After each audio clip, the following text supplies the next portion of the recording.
Kailan kaya yung pahinga na hindi ko kailangang ipaliwanag? Kasi ang totoo, may mga pagod na hindi nakikita. Heto na.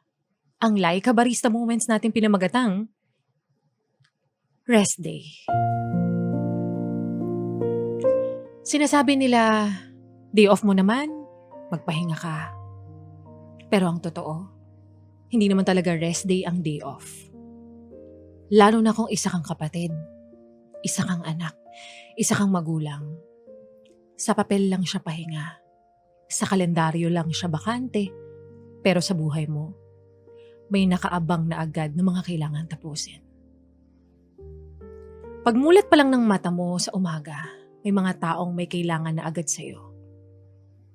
Pabili nga sa tindahan, samahan mo naman ako. Ikaw na muna mag-asikaso. Ikaw na lang, wala ka namang pasok ngayon. Kaya ikaw na naman. Ikaw na naman ang kikilos, ikaw na naman ang sasalo, ikaw na naman ang mag-a-adjust. Na minsan, napapaisip ka lang din naman na, kailan naman kaya ako?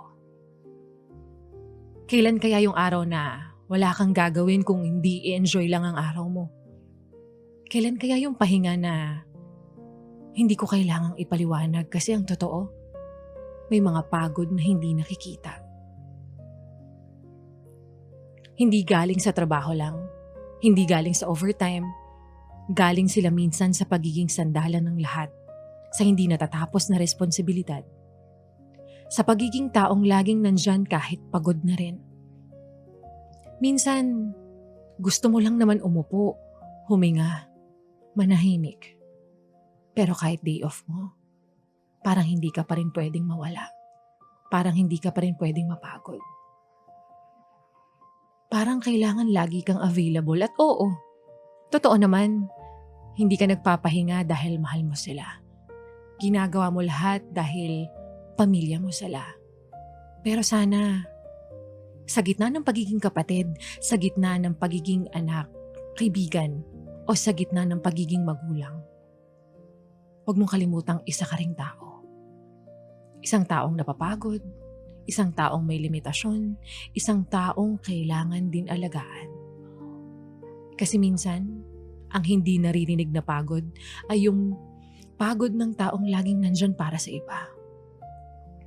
Pero walang nagtatanong kung kumusta siya. Kaya kung may day off ka man, kahit sandali lang, subukan mong ibigay sa sarili mo kahit ilang minutong pahinga. Hindi para tumakas sa responsibilidad, kundi para maalala mo na hindi lang ikaw ang sandalan. Ikaw rin ang taong dapat Ikaw rin ang taong dapat pinapangalagaan. Hindi selfish ang magpahinga. Hindi kasalanan ang huminto sandali.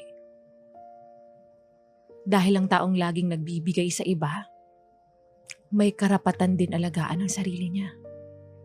At sana, dumating din ang araw na kapag sinabi mong, day off ko ngayon, hindi lang ito ang araw na ibinibigay sa'yo ng kalendaryo, kundi pahinga na ibinibigay mo rin sa sarili mo.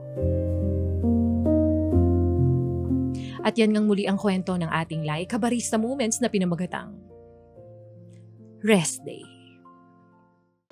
Ano pang ginagawa mo dito, ha? Sinasabi ko na nga ba eh. Solid yes friend ka talaga. Dahil nandito ka na rin lang, sige na, Mag-like at mag-comment ka na. Mag-subscribe ka na rin at i-click ang notification bell. Para mapasali ka sa mga kalokohan namin. Bawal na bawal mag-no dito, ha? Kasi yes to yes!